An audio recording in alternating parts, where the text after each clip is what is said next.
वंदे मातरम खबर उत्तराखंड देख रहे हैं आप। मैं हूं आपके साथ काजल ठाकुर। मुख्यमंत्री पुष्कर सिंह धामी आज हरिद्वार दौरे पर रहे, जहां उन्होंने कनखल के जगत गुरु आश्रम पहुंचकर शंकराचार्य स्वामी राजवेश्वराश्रम से मुलाकात करके आशीर्वाद लिया और उपचुनाव में जीत के बाद मुख्यमंत्री पहली बार हरिद्वार पहुंचे थे। मुख्यमंत्री के दौरे के दौरान भाजपा नेताओं ने उनका जोरदार स्वागत किया।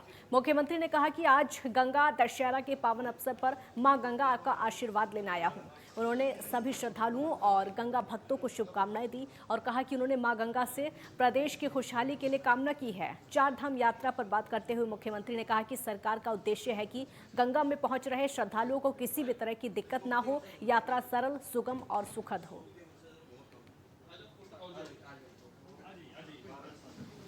आज गंगा दशहरा है, माँ गंगा का आशीर्वाद सब पर बना रहे और मैं भी स्वयं आज आया हूँ माँ गंगा का आशीर्वाद लेने के लिए। मैं इस गंगा दशहरा पर्व के अवसर पर मैं सभी श्रद्धालुओं को, सभी माँ गंगा भक्तों को, सबको अपनी तरफ से बहुत शुभकामनाएं देता हूँ कि उनके जीवन में हर प्रकार से माँ गंगा की कृपा हो। माँ गंगा उनको हर प्रकार से सुखी रखे, समृद्ध रखे और सभी विघ्न बाधाएं दूर करें। हमारा प्रदेश भी आगे जाए और हमारे प्रदेश का जो हम लोगों ने संकल्प लिया है, विकल्प रहित संकल्प, उसके आधार पर हम सब लोग आगे बढ़ें। उत्तराखंड में भीषण गर्मी का सितम लगातार जारी है। अभी गर्मी से राहत मिलने की उम्मीद नहीं है। बड़ी खबर आपको बता रहे हैं, क्योंकि देवभूमि में 15 जून तक भीषण गर्मी रहेगी। 15 जून के बाद भारी बारिश की आशंका। उत्तराखंड में फिलहाल आम लोगों को गर्मी से राहत मिलने की उम्मीद नजर नहीं आ रही है। मौसम विभाग की माने तो लगभग 15 जून तक मौसम पूरी तरीके से ड्राई रहने वाला है। मैदानी क्षेत्रों में लगातार तापमान में बढ़ोतरी देखने को मिल रही है। लगभग तापमान 40 डिग्री से ज्यादा चल रहा है, जिससे आम लोगों को गर्मी से निजात मिलती हुई नजर नहीं आ रही है। मौसम विभाग की माने तो 15 जून के बाद उत्तराखंड में कुछ जिलों में हल्की से मध्यम बारिश देखने को मिल सकती है, लेकिन 15 जून तक अभी फिलहाल भीषण गर्मी से कोई राहत मिलने की उम्मीद दूर दूर तक नजर नहीं आ रही। यानी उत्तराखंड वासियों को अभी भीषण गर्मी का सामना 15 जून तक करना पड़ेगा, ऐसा मौसम विभाग का कहना है। हाँ, देखिए, इस सीज़न की अगर बात कर लें, जो पहले अभी गए आपके 2-3 महीने पहले, जिसमें कि मार्च से लेके और जो आपका मई तक का है, जिसको प्री मानसून सीजन या समर सीजन हम लोग बोलते हैं, तो उसमें भी आपने देखा कि 2 महीने शुरू के थे, मार्च और अप्रैल पूरे ड्राई रहे, फिर मई में अच्छी बारिश मिलनी शुरू हो गई, टेम्परेचर भी नॉर्मल है या नॉर्मल से कम आ गए, तो अच्छा रहा उसमें जो है। लेकिन अब फिर से आप देख रहे हैं कि जून आते ही जैसे जो शुरुआत हुई, तो पूरा ड्राई जो है जून से शुरू से ही ये चल रहा है।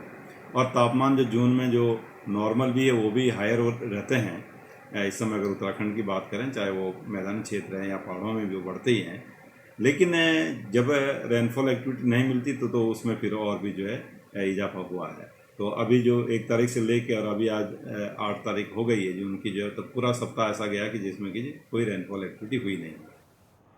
उपेंद्र राणा संवाददाता हमारे साथ जुड़ गए हैं ज्यादा जानकारी के लिए। उपेंद्र, मौसम विभाग का अनुमान है कि 15 जून को तब तक उत्तराखंड वासियों को भीषण गर्मी से राहत मिलने की उम्मीद फिलहाल नजर नहीं आ रही है। देखिए काजल, बिल्कुल जिस प्रकार से जो है अगर उत्तराखंड की बात की जाए तो जून का महीना लगते ही अभी तक जो है पूरा जो मौसम है वो पूरा जो है वो ड्राई रहा है। और जिस प्रकार से जो तापमान है वो सामान्य से जो है वो 5 से 6 डिग्री जो है वो ज़्यादा चल रहा है। अगर अभी की अगर बात की जाए तो अभी भी जो मैदानी क्षेत्र हैं, देहरादून के इलाके की अगर बात की जाए तो यहाँ पर भी 40 से ऊपर जो है ये तापमान चल रहा है, जो कि उत्तराखंड के लिए काफ़ी जो अगर उत्तराखंड की अगर बात की जाए तो यहाँ पर जो है तापमान में जो जिस प्रकार से जो बढ़ोतरी हो रही है, तो ऐसे में ये माना जा रहा है कि अभी जो है गर्मी से राहत मिलने की उम्मीद जो है यहाँ के लोगों को नहीं दिख रही है। और सबसे बड़ी बात ये है काजल की 21 साल बाद जो है एक रिकॉर्ड जो है ये टूटा है कि उत्तराखंड के जो पहाड़ी जिले हैं, जहाँ पर हमेशा ये देखा जाता है कि जो काफ़ी ठंडा जो है वो मौसम वहाँ पर रहता है, लेकिन इस बार ये जून के महीने में जो है उसने रिकॉर्ड तोड़ गर्मी जो है पहाड़ी जगहों पर भी जो है देखने को मिला है। और काफ़ी ज़्यादा जो है डिग्री डिग्री सेल्सियस में जो है वहाँ पर भी तापमान में जो है वो बढ़ोतरी हुई, यानी कि लगातार जो है 5 से 6 डिग्री जो है लगातार तापमान में बढ़ोतरी जो है वो देखने को मिल रहा है। फिलहाल मौसम विभाग का कहना है कि 15 जून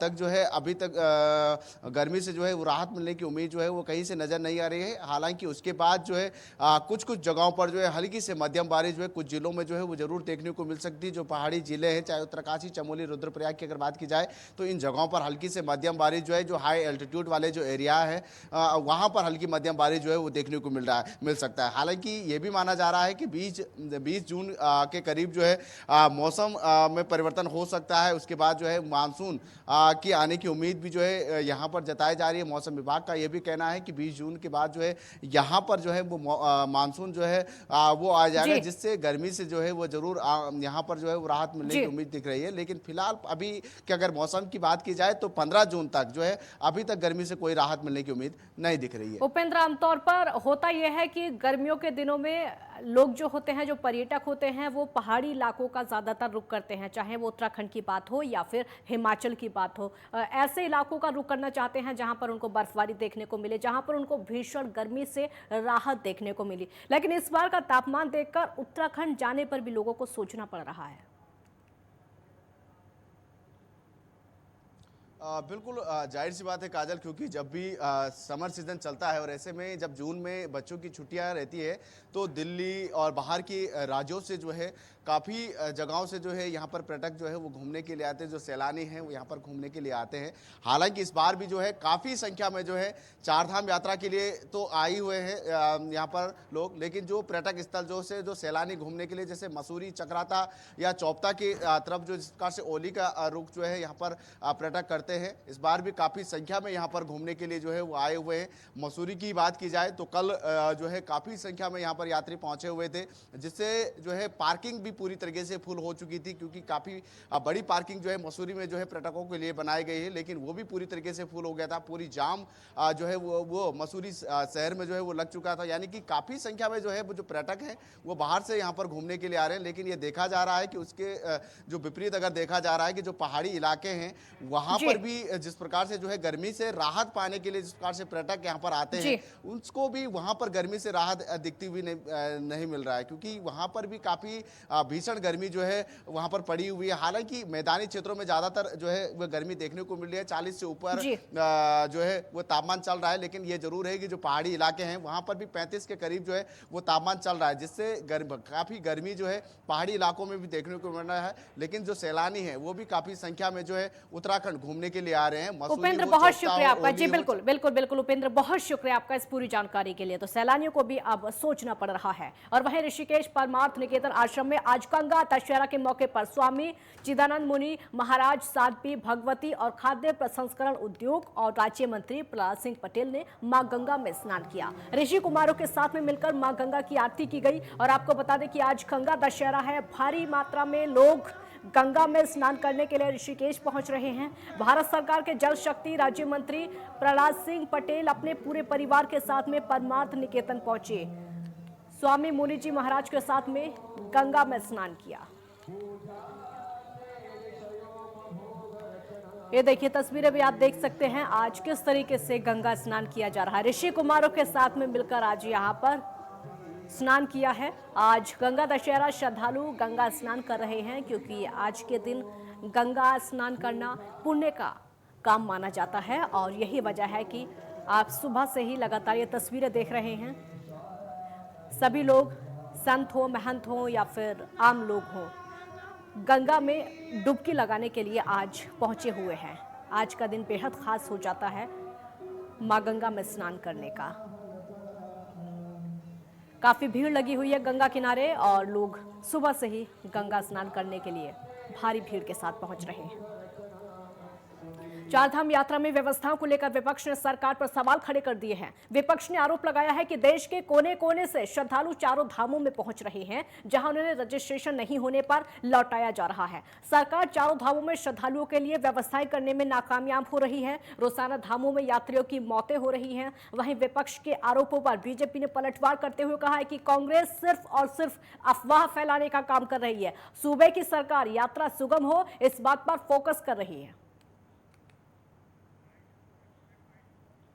सबसे बुरा असर हमारे तीर्थ यात्रियों पर ये पड़ा कि बहुत आदिकाल से हम देख रहे हैं कि अपनी सुविधा के अनुसार तीर्थ यात्री आते हैं, एक रिजर्वेशन करके वहाँ से आएंगे, कितने दिन यहाँ रुकना है और फिर कब ट्रेन से लौट के जाना है। तो उनका एक बजट होता है कि इतने रुपए में हमारी यात्रा पूरी हो जाएगी। अब कभी आज तक ऐसा नहीं हुआ कि मुख्यमंत्री ने आदेश जारी कर दिया कि साहब हम इतने हज़ार यात्रियों को पर डे जाने देंगे। जो यात्री अपने रिजर्वेशंस करा करके आए थे और यात्रा का टाइम आप 15 दिन 20 दिन आगे का दे रहे हैं, तो क्या ये संभव है कि वो ट्रेन के टिकट एक्सटेंड हो जाएंगे, बस के टिकट एक्सटेंड हो जाएंगे? तो कितनी भारी कठिनाई तीर्थ यात्रियों को, उन गरीब यात्रियों को हो रही है जो पूरे वर्ष पैसा जोड़ के तीर्थ यात्रा तीर्थाटन के नाम पर रखते हैं, फिर यहाँ आते हैं। देखिए, उत्तराखंड राज्य में हर साल यात्रा होती है और ये जो यात्रा है ये विगत 3-4 साल के बाद इस रूप में दिखाई दे रही है। पूरे देश से लेकर विदेश से लेकर यात्री वहाँ आ रहे हैं, श्रद्धालु आ रहे हैं। राज्य सरकार ने सबकी चिंता करी है और बेहतर से बेहतर सुविधाएं दोनों के लिए करने का प्रयास किया है कि चारधाम की यात्रा सुगम भी हो, सुरक्षित भी हो, और हमारा प्रयास भी रहा है सुगम और सुरक्षित यात्रा करने के लिए। जो भी अभी तक मृत्यु को प्राप्त हुए हैं वो सभी ऐसे लोग हैं कि जो नेचुरल उनकी डेथ हुई है। नेचुरल डेथ का कह सकते हैं कि किसी को बीपी बहुत हाई था, एकदम हार्ट अटैक हो गया, इस तरीके की डेथ है वो। आप ये नहीं कह सकते कि अवस्था थी, किसी के दबने से, कुचलने से या किसी और कारण से, सरकार की व्यवस्था के कारण किसी की मृत्यु हुई है, ऐसा कोई समाचार आपके पास भी नहीं है और हमारे पास भी नहीं है। 9 जून को घोषित होंगे उत्तराखंड संस्कृत शिक्षा बोर्ड के नतीजे। इस वक्त की बड़ी खबर आपको बता देते हैं। शिक्षा मंत्री धन सिंह रावत की उपस्थिति में जारी होगा रिजल्ट। 1546 छात्र छात्राओं ने संस्कृत शिक्षा बोर्ड की परीक्षाएं दी। उत्तराखंड संस्कृत शिक्षा बोर्ड का जो परीक्षा परिणाम है वो 9 जून को घोषित होगा। यानी सब लोग इंतजार कर रहे हैं कि परीक्षा परिणाम आने ही वाला है। सूबे के संस्कृत शिक्षा मंत्री डॉक्टर धन सिंह रावत की मौजूदगी में शिक्षा निदेशालय ननूरखेड़ा देहरादून में दोपहर को 3 बजे हाई स्कूल इंटरमीडिएट का परीक्षाफल जारी किया जाएगा और उसके बाद परीक्षाफल को विभाग की आधिकारिक वेबसाइट पर अपलोड कर दिया जाएगा, जहां से सुविधाओं के अनुसार छात्र छात्राएं अपना परीक्षा परिणाम देख सकेंगे। यानी बहुत ज्यादा अब इंतजार नहीं करना पड़ेगा, बहुत जल्दी अब रिजल्ट आने वाला है, क्योंकि शिक्षा मंत्री ने इस बात की घोषणा खुद कर दी है। संस्कृत शिक्षा बोर्ड की जो परीक्षाएं उसका रिजल्ट आने वाला है। योगेश सिंबाल संवाददाता हमारे साथ जुड़ गए हैं ज्यादा जानकारी के लिए। योगेश, संस्कृत शिक्षा बोर्ड की जो परीक्षाएं छात्रों की तरफ से दी गई थी उसका रिजल्ट बस आने ही वाला है, क्या अपडेट है रिजल्ट को लेकर? बिल्कुल, जब हम उत्तराखंड की बात करते हैं तो उत्तराखंड में संस्कृत की पढ़ाई करने के लिए सिर्फ उत्तराखंड के ही युवा नहीं आते हैं। यहाँ पर देश भर से और कई जगह तो विदेशों से भी संस्कृत की पढ़ाई करने के लिए यहाँ पर युवा पहुंचते हैं और इसलिए बहुत महत्वपूर्ण माना जाता है जो संस्कृत शिक्षा है कि यहाँ पर बहुत महत्वपूर्ण उसको माना जाता है। और उसी के तहत आज दोपहर 3 बजे रिजल्ट घोषित कर दिया जाएगा। 1500 से ज्यादा बच्चों ने परीक्षा दी है। अगर बताएं तो 1546 बच्चों ने परीक्षा दी है और उसमें से कितने उत्तीर्ण रहते हैं, कितने बहुत अच्छे मार्क्स लाते हैं, ये 3 बजे तक तय हो जाएगा। लेकिन इतना जरूर है कि जिस तरह से उत्तराखंड की जब हम बात करते हैं, एक अलग दर्जा दिया जाता है संस्कृत को। यहाँ से बहुत ज्यादा विद्वान लोग भी संस्कृत के निकल चुके हैं, कई सारे विद्वान निकल चुके हैं। और अगर देखा जाए तो बनारस के साथ ही उत्तराखंड के कई ऐसे स्थल हैं जहां पर बहुत महत्वपूर्ण इस शिक्षा को माना जाता है, संस्कृत शिक्षा को। इसलिए भी ये महत्वपूर्ण है। आज शाम तक ये दिन में दोपहर के 3 बजे तक ये क्लियर हो जाएगा कि कितने बच्चे ने जो है इसको उत्तीर्ण किया है। चलिए, आपसे लगातार अपडेट लेते रहेंगे योगेश, बहुत शुक्रिया आपका इस पूरी जानकारी के लिए। तो जैसा कि हमारे संवाददाता ने बताया, 3 बजे तक का बस इंतजार करना होगा और 3 बजे रिजल्ट घोषित कर दिया जाएगा।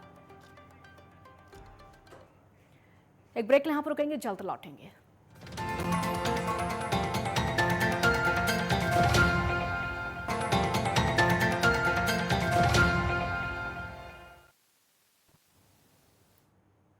ब्रेक के बाद एक बार फिर स्वागत है आपका। देहरादून में उत्तराखंड संभागीय परिवहन निगम की तरफ से 11 जून से वाहनों की नीलामी की जाएगी और इसी क्रम में आरटीओ सुनील शर्मा ने बताया कि इसके लिए तैयारियां पूरी कर ली गई हैं और आरटीओ कार्यालय में जो भी वाहन खड़े हैं उन सभी गाड़ियों की जानकारी के लिए नोटिस चस्पा कर दिया गया है। और बताया यह भी जा रहा है कि ये नीलामी 11 जून को सुबह आरटीओ कार्यालय में शुरू होगी और उसके साथ ही जो भी निर्धारित दिशा निर्देश होंगे उसी के तहत नीलामी की जाएगी और इसी दौरान नीलामी के बाद 21 दिन का समय दिया जाएगा।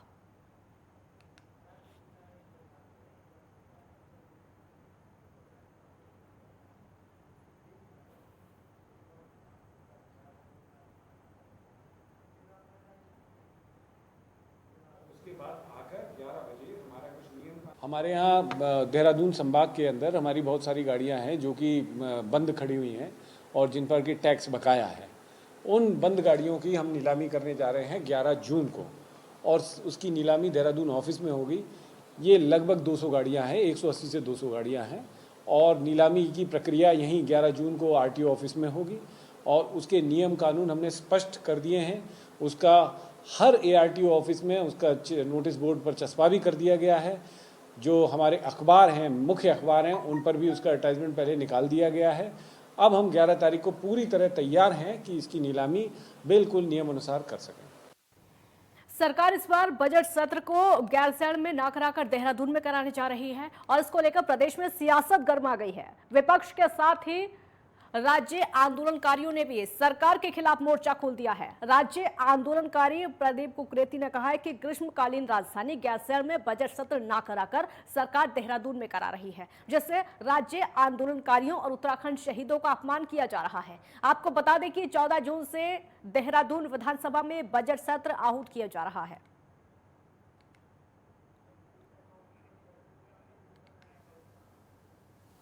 त्रिवेंद्र जी ने अपने उससे कार्यकाल में कहा था कि जो है राजधानी गैरसैंण जो है ग्रीष्मकालीन रहेगी और हमें भी लगा था कि शायद सरकारें गैरसैंण की तरफ बढ़ रही हैं क्योंकि हमारी स्थायी राजधानी गैरसैंण होनी चाहिए थी।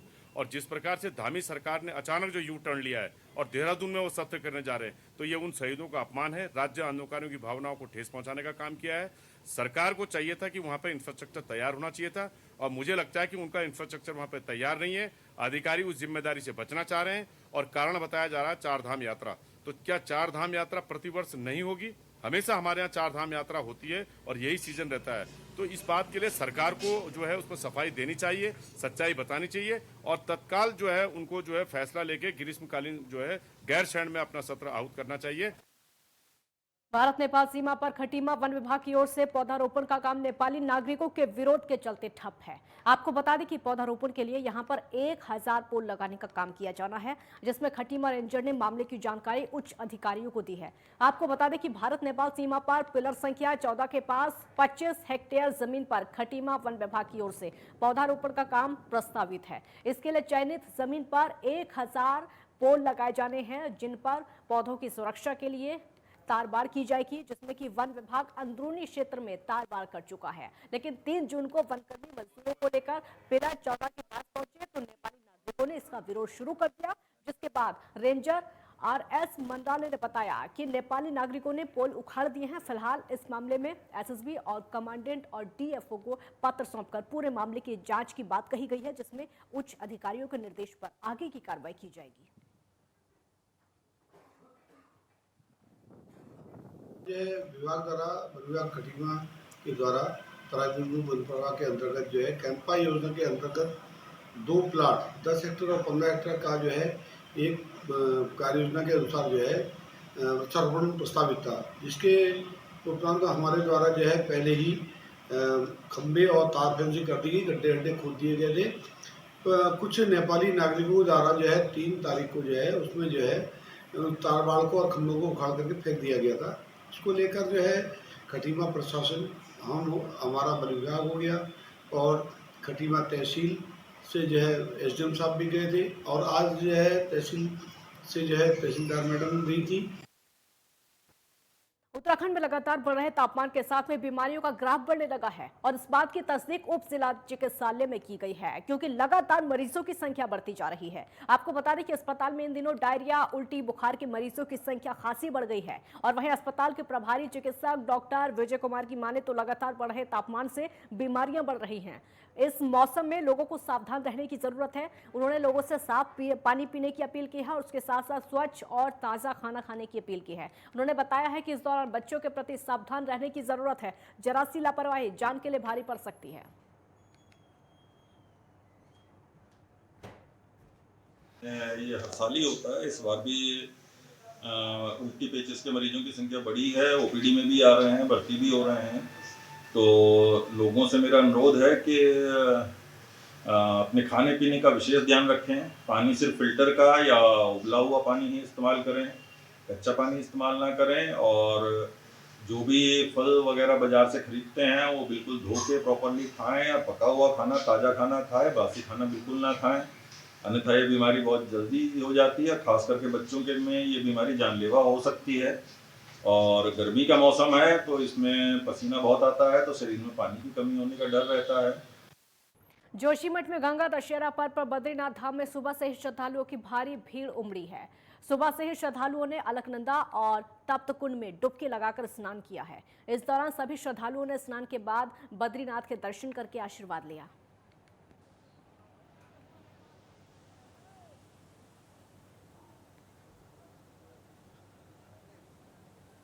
और वहीं गदरपुर तहसील क्षेत्र में दिनेशपुर थाना और गदरपुर थाना क्षेत्रों में मिट्टी माफियाओं की तरफ से नियमों की धज्जियां उड़ाई जा रही हैं। आपको बता दें कि मिट्टी माफियाओं की तरफ से उपजाऊ जमीन की मिट्टी काटकर अन्य स्थानों में बेची जा रही है। और वहीं मिट्टी माफियाओं की तरफ से एसडीएम के दिए गए परमिशन के अनुसार ओवरलोड मिट्टी और सूर्य अस्त के बाद ट्रैक्टर ट्रॉली आबादी के अंदर से नहीं चला सकते हैं। लेकिन मिट्टी माफिया सरकारी नियम कानून की धज्जियां उड़ाते हुए रात को 10 बजे तक खेतों में मिट्टी उठाने का काम धड़ल्ले से चल रहे हैं।